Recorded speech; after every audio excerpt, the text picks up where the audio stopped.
So yeah, so today we're going to be talking about Spanish Fort, which was one of probably the primary battle for the campaign against Mobile. So I've written the first and only book that I'm aware of that's focused on this 2-week siege of Spanish Fort. This is a little quote. I always like these little pithy quotes. This is from General Dabney Maury, who was the commander of the District of the Gulf and headquartered at Mobile. And this is the way he described Spanish Fort was the last death grapple of the veterans of the Confederate and Federal armies. So with that, we'll go into it.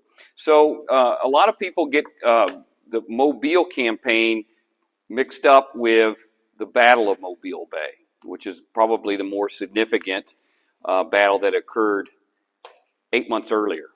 Okay, this was primarily a naval engagement with naval objectives, and it was supported by a small force under Brigadier General, or I guess he would have been Major General Gordon Granger at the time.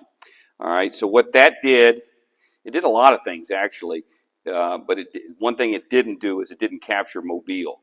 It captured Fort Morgan after a long siege. It captured Fort Gaines and tiny Fort Powell. Thank you. I just had a brain cramp there. So it captured those. It stopped blockade running out of Mobile Bay. Mobile Bay was really the last significant blockade running port along the Gulf Coast. Okay, so it ended that, and it gave the Navy control of the lower bay. But at the time, they didn't have dredging. I think a lot of locals wish we didn't have dredging today because they're ruining our bay. I'm getting political here. They're destroying the oyster beds, and it helps industry because the state docks are very important to Alabama, but a lot of local residents, particularly people who enjoy going out in the water, are not happy with the side effects of dredging and the destruction it's causing to our oyster beds and reefs and into the aquatic life, because they're dumping the spoils over marine life, and it's really causing some problems. And it's really I wish they would just go out and recreate Sand Island right off the coast of Dolphin Island. I guess there's a reason they can't do that, but I think it comes down to expense. But my point of saying that is, at the time, the reason why Mobile, if you know where Mobile's located on it'd be the northwest corner of Mobile Bay, the reason why it's tucked up there was because of its natural defenses. You have Foul River to the south, you have a swamp to the north, and at that time you couldn't get large vessels anywhere near the Mobile River. Okay, if you had a ship that came in, you would have to send tender boats there to unload whatever supplies that they were bringing, and you'd have to have these shallow draft vessels would carry the cargo up to to Mobile. Okay, so Mobile has a lot of natural defenses, and it didn't have the dredging. Today you got huge cruise ships that go right there up the river, but that was not the case in the 1860s. Okay, so the Battle of Mobile Bay and the subsequent sieges, it did those things. But what it didn't do was capture Mobile. Okay, that's important to note. Farragut, he achieved his naval objectives. He didn't really have much interest in capturing Mobile. Canby, who was in charge, General Edward Canby, who was in charge, had taken General Banks's place, headquartered in New Orleans. He also wasn't really overly excited about moving against Mobile. Farragut described it as an elephant would take a large army to hold. That was a direct quote. But there was a guy who had wanted to take Mobile from the early phases of the war. His name was General Grant. And he had pushed forward and pushed forward and pushed forward. And interesting enough, even though he's pretty critical about the campaign against Mobile in his later life memoirs, it was him that was pushing to move against Mobile as late as mid-March 1865. So why? Why would you move against Mobile? This is an excerpt of a period map, and I think it kind of illustrates why the Army was still interested in moving against Mobile. And the answer is, and a guy named Arthur Bergeron many years ago wrote a book called Confederate Mobile, and it was very well done. And he's the one guy, I think, that really does not diminish Mobile's logistical importance. It was a logistical center, even in 1865. So if you look here, you've got a vast river system. Alabama has one of the most vast river systems in the nation, and it all terminates in Mobile Bay. And you have a rail lines, the Mobile and Great Northern, that runs along the northern border of Northwest Florida through Pollard and up to Montgomery, and that was still a functioning rail line. And then you have the M&O rail line that was actually Hood's chief supply line during his attack into Tennessee. He's still getting supplies from that. When they evacuate Tupelo and they come and they send the troops to North Carolina of the Army of Tennessee, they take part of that route was on the M&O rail line. Okay, so you can see here this is the M&O rail line here. It's still a functioning rail line. It's true. There had been cavalry attacks that hit it and damaged it, but guess what? It took about a week to fix it. Okay, so it was still a functioning rail line all the way up north of Tupelo. On the eastern shore, just north of Blakely, this Blakely here, you have the Tensall Station. You have this rail line that's running the Great Mobile Northern that runs to Pollard and up to Montgomery. Still a functioning rail line. This is where the Hundley, when they sent the Hundley to South Carolina, this is part of the route they took. So these are functioning rail lines. And this line is going to go up to Montgomery and still parts of Georgia, believe it or not. Now Canby, there he is. Whether I'm biased. I think Mobile's important, but it was Grant, as I alluded to before, who really told Mobile he said, take Mobile and hold it. He said that in 1865 March. But Mobile had 4 years to prepare, even though they had a lot of manpower, material shortages, ammunition shortages, every kind of shortage you can think of. They still had 4 years to work on the western defenses of Mobile. And they had 3 different engineers that each built a wall of fortifications on the western approaches. Mobile was unbelievably strong, and nothing happened there. They did all this work for nothing. But it really wasn't for nothing because it was so strong, it deterred an attack. I mean, Canby didn't want to move against these fortifications from Mississippi. So just to give you a little bit of idea. But what was comparatively weaker was the eastern shore. Early in the war, they built 2 marsh batteries. They're still there today. I had the Alabama Historical Commission. Finally, I did a paper for that for one of my graduate courses, and they now have it on the directory. But these are 2 forts, and then they had some obstructions.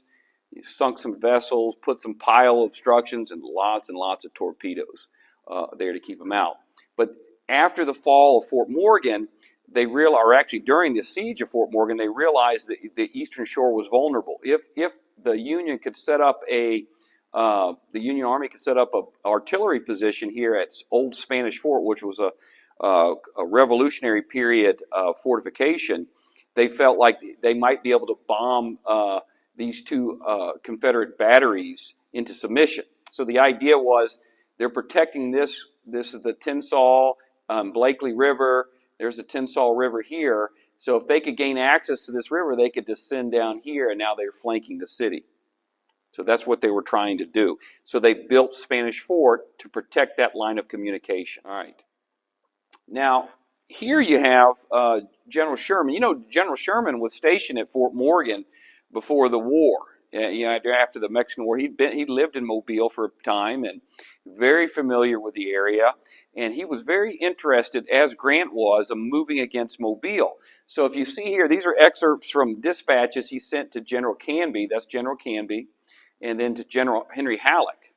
And he's talking about, the supplies. And it's interesting here. He said General Granger's troops could go up the old Spanish Channel by Blakely and reach Selma. And it may be Montgomery, which would compel Hood to detach against him, for a large portion of the Confederate supplies come through the reach of Alabama River between Selma and Montgomery. So he's explaining why they should move against Mobile. This is August of 1864. You know what he was doing then, don't you?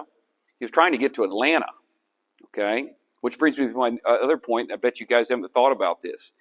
The war was a series of turning points, was it not? Sometimes the Confederates were riding high. Other times they were riding low and vice versa, right? Did you know in 1864, war weariness in the North was never greater than the summer of 1864? Did you know that? Did you know that Lincoln didn't think he was going to be reelected? What was the first positive? Think about what happened then. Cold Harbor, Fort Pillow, Bryce's Crossroad, right? Chickamauga had happened a little bit earlier in 1863 after everybody says the turning point was Gettysburg and Vicksburg. Well, Chickamauga happened right after that, and that turned. It was this, guys. Okay, so Mobile Bay was I would argue would be the final turning point against the Confederates, because up until that point, think about Kennesaw Mountain. It goes on and on and on. The Confederates are hanging in there, believe it or not, even after Vicksburg and after Gettysburg. But it was Mobile Bay that was the only good news that they in 1864 that Lincoln had. And James McPherson, the great academic historian, points out, and I think this was good. He says that Mobile Bay, as it turns out, even though it wasn't evident at the time, it was the first punch of a 1-2 combo. And that what he's referring to is Atlanta, which happened shortly thereafter. Overshadowed Mobile Bay, but Mobile Bay was a turning point. And you could argue from that standpoint that it was the beginning of the end of the Confederacy. Because up until that point, things were going pretty good. All right, so this is what they're doing. I explained this a little. I got ahead of myself. This is what the Army is going to want to do. They want to gain access to this river system so they can flank Mobile. All right. Then to do that, they brought in some shallow draft river monitors that they used during the Red River campaign in Louisiana. Okay, so they bring those in, shallow draft, state-of-the-art vessels. Now, to stop them, you guys know who this is? It's a guy you probably don't know about. This is Victor von Schiller, Prussian Junker who'd immigrated to U.S. to Texas in 1851, educated at the Prussian Military Academy, which was at the time regarded as the premier military officer training school in the world, world-renowned. Wasn't a mercenary. He came over, immigrated, wanderlust. He wanted to be a shepherd in Texas, and the Mexicans came in and raided his sheep. Moves to New Orleans, starts the Kenner Academy, and was running a boys' school there in Kenner, Louisiana. War breaks out, and he joins the Confederacy. He becomes an engineer. He was the chief of artillery for Buckner, and became his chief of staff before he becomes the chief engineer at Mobile. And this guy was highly regarded. I have a whole presentation. Invite me back up sometime, and I'll come up and tell you all about him.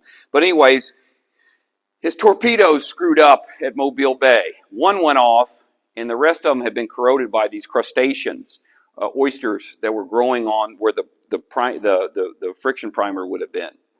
And it softened it so it wouldn't go off. And it didn't take long for that to happen. Anyways, von Schiller was really despondent after that because he felt like he wasn't supported by the Confederacy. He wasn't allowed to carry out the defensive system that he wanted to carry out. He wanted to obstruct the main shipping channel, but they didn't want to do that. Anyways, long story short, he's really getting despondent. He's sending lots of ugly dispatches, and is really embarrassed by the failure of and the capture of Fort Morgan.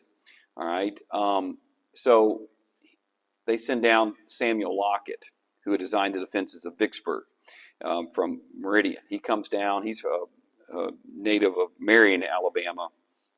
He comes down, West Point graduate.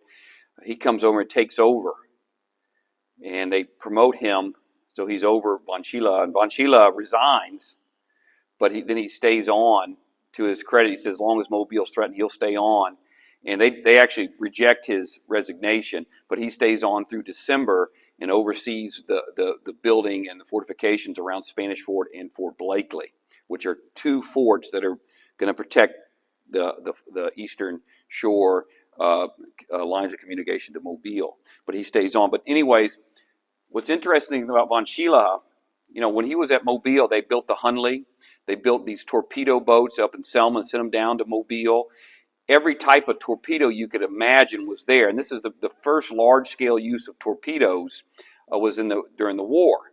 And he becomes an expert at that. He goes back to Prussia after the war, and he serves on von Moltke's staff. If anybody knows who von Moltke is, he's probably one of the greatest generals that ever lived. And he's on von Moltke's staff in charge of the torpedo service during the Franco-Prussian War. He also writes a treatise on coast defense that everybody read at the time, was highly regarded based on his lessons that he learned as the Confederate engineer at Mobile. He goes to Russia afterwards, builds the first automated, basically it was a submarine, but it was an automated torpedo boat, hand-controlled from shore or from another vessel that could wipe out an entire fleet. And he goes to, the problem is he gave his patent to the Russians prematurely, and they didn't have any more use for him, so he kind of got the shaft there in Russia. But amazing person, even during the Spanish-American War, he's in Seattle, he comes back to America, and he designs it. He's on a panel that designs the defenses of Seattle, Washington during the Spanish-American War. So a great guy, but he made his name for himself in Mobile, where more Union vessels were sunk than any other place in the entire war. And the Navy was neutralized in this campaign, as you'll see. So these are getting back, again, I got a little ahead of myself, I apologize, but that's Battery Hugie, that's Battery Tracy, those are those batteries that were built early in the war, and they built Spanish Fort to protect it. Now here are the disparity in numbers. If Mobile, everybody, Mobile was a mopping up operation, this and that, but was it? I mean, look at the allocation of resources that the federal government used to take Mobile. Over 45,000 troops, over 38 armed vessels, including 6 ironclads, were sent to Mobile. You had essentially the equivalent of 3 Army Corps. The Confederates could only muster less than 10,000 men in a very small flotilla to oppose this fort. But they had strong fortifications, so that was one advantage. All right, so this is Spanish Fort. Today it's a neighborhood. Interestingly enough, all the main locations, the main redoubts, and even a good portion of the breastworks are still there. And when they built the neighborhood, what they did was, if you live in a regular neighborhood, you got a neighbor that lives behind you and you have a fence line. Well, the breastworks are along the fence line. So, and they have these historical signs out in front of people, and you got every kind of relic hunter you could think of is always creeping around trying to see if they can dig in your yard. But But interesting enough, that a lot of those places are still there today. To give you a reference, but I don't know how many of you guys get down to Mobile, but that would be the Bayway, going over the northern portion of Mobile Bay. So Spanish Fort's here, Fort Blakely is here. They're about 4 miles apart. And again, Spanish Fort today is a neighborhood. It's called Spanish Fort Estates. Now, here's another image. The strongest position of that is Fort McDermott. Okay, and it was the highest point. There. Look, there's me right there outside of it, and that's one of the signs that we have throughout the fort.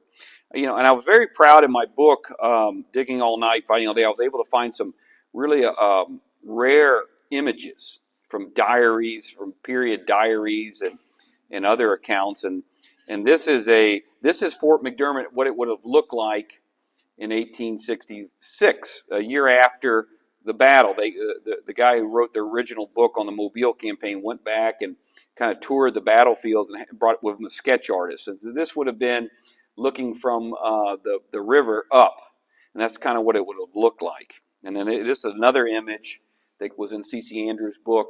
And this is showing there's a marathon station right in Spanish Fort, and this would be basically from the marathon station. Say it again? Yeah, it is. It's the same artist who drew both the sketches. The other one didn't make the original book, but I put it in mine. And then as I was going through some diary accounts, some Union diary account, I found this. I kept hearing this Fort Alexis. What are they talking about, Fort Alexis? Well, that's the Union didn't know what the fort was called, so they called it Fort Alexis.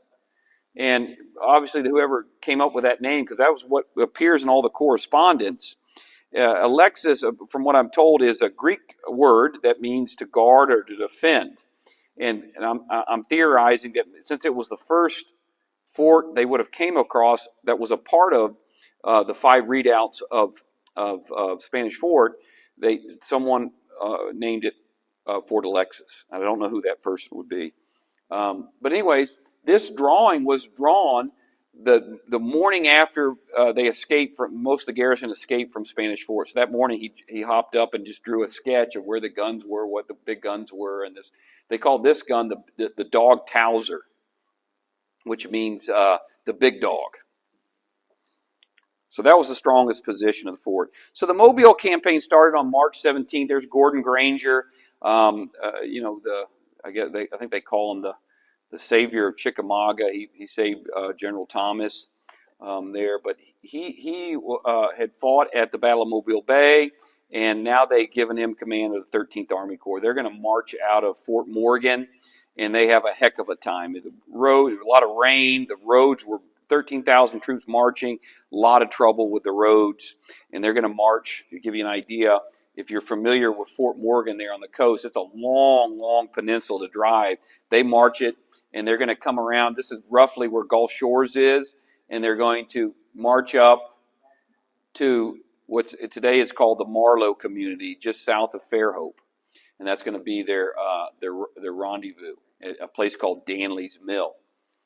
The 16th Corps, meanwhile, I'm going to do a book on this guy. You guys know about this guy? A.J. Smith. Never lost a battle that he was in command of.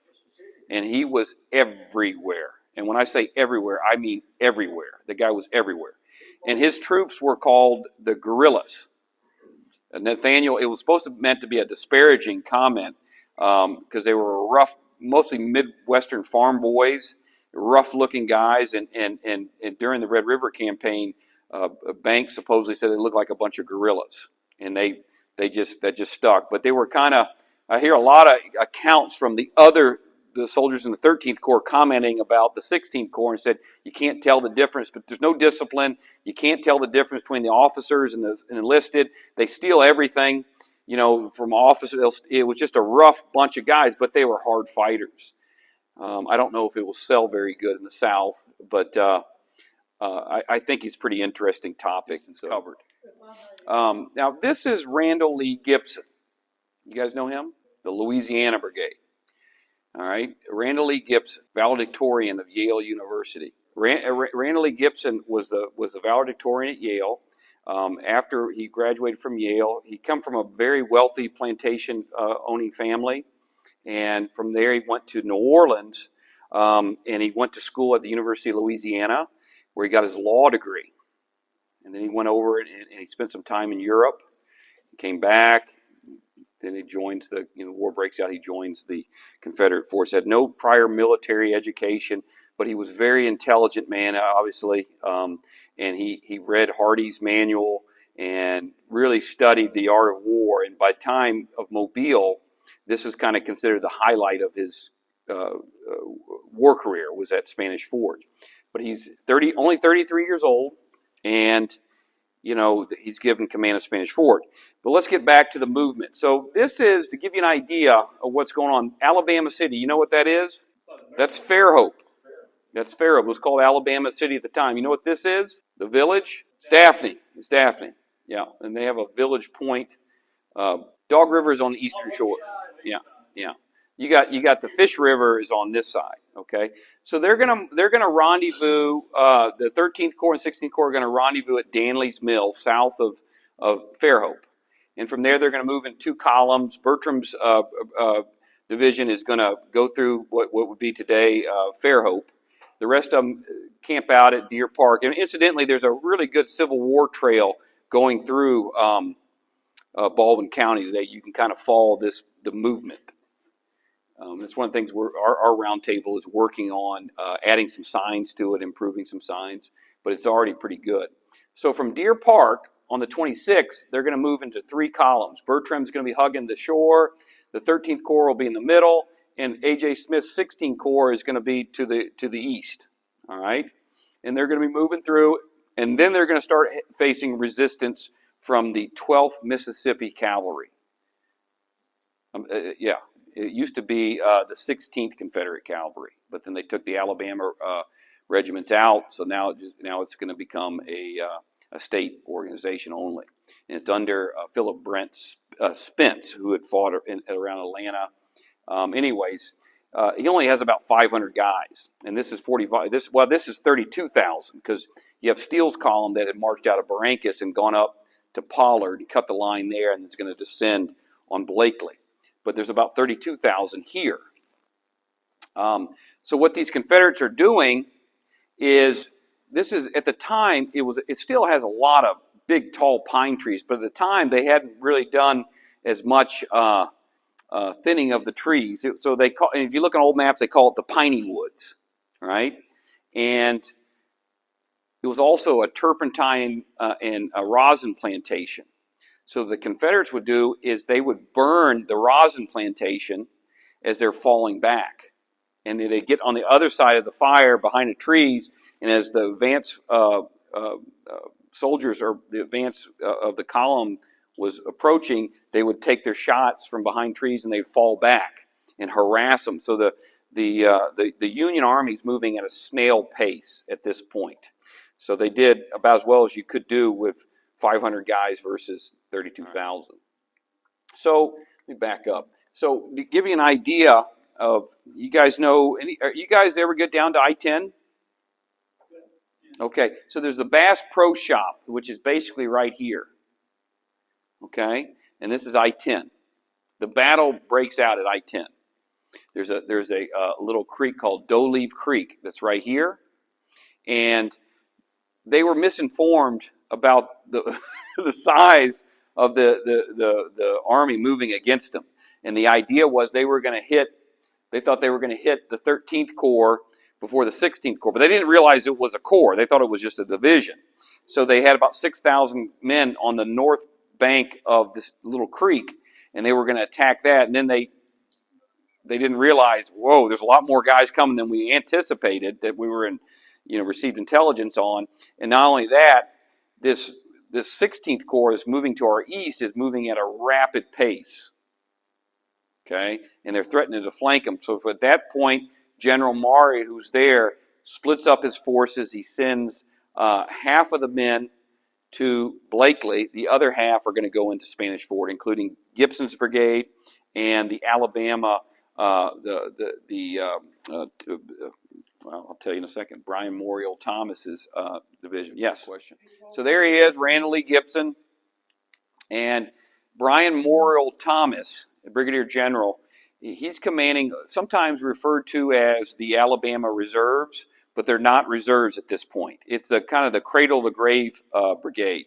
Mostly young boys, some older men that are above 45 years of age, but mostly boys under the conscription age. They call them reserves, but they're not reserves at this point. They're regular Confederate soldiers at this point.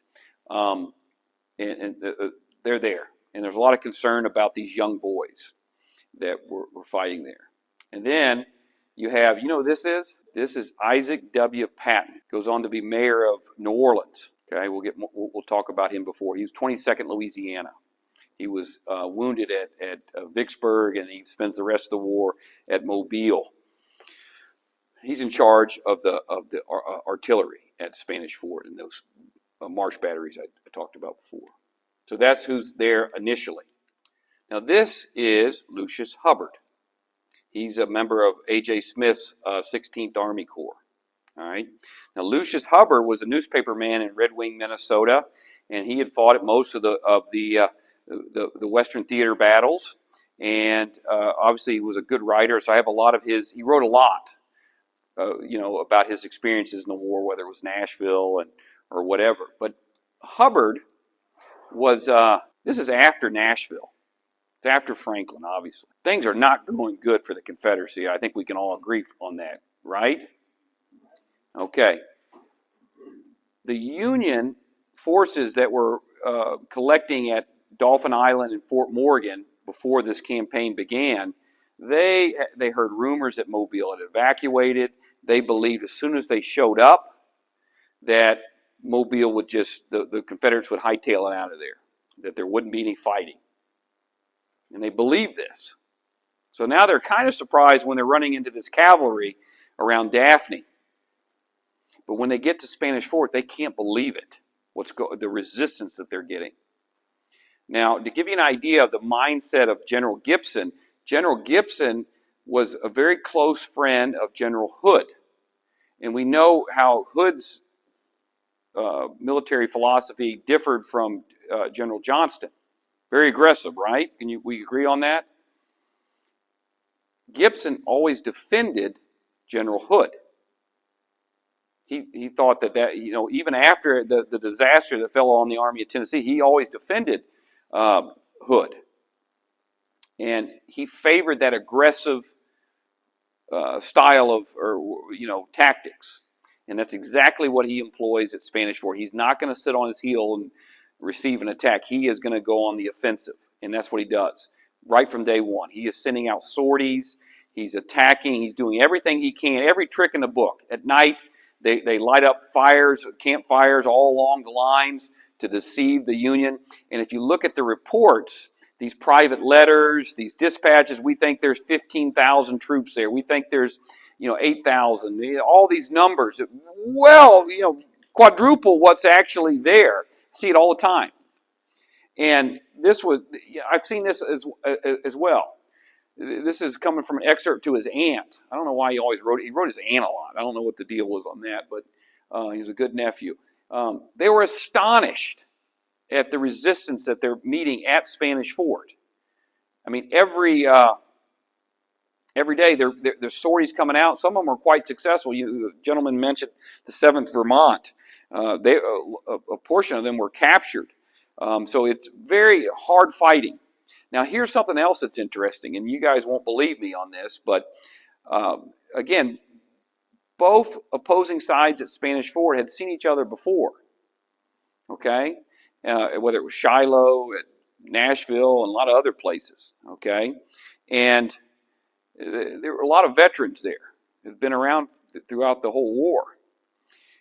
And what I found was interesting, and I don't know why they would say this, what motivation they would have to say this, but interesting, I found numerous accounts from both armies, recollections, where they say of all places, the most intense battle that they fought, Spanish Fort. Can you believe that? What does that mean? I mean, a lot of these guys fought at Shiloh. How could it be more intense than Shiloh? I think both armies are pretty good with earthworks by that time of the war. That's right. But why would he say it's more intense?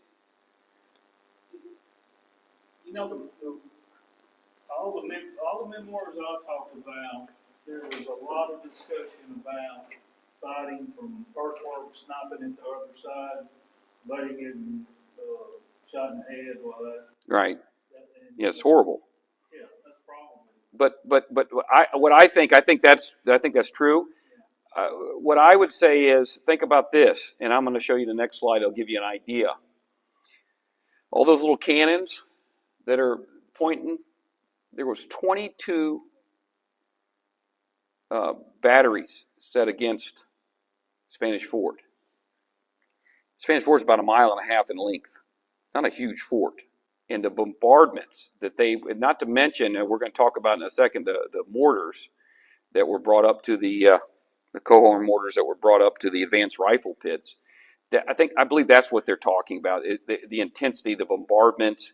And the thing is, I'm hearing it from both sides are saying the same thing about the intensity of the Battle of Spanish Fort. But you don't hear about it because it was overshadowed by the events that were transpiring at the same time in Virginia.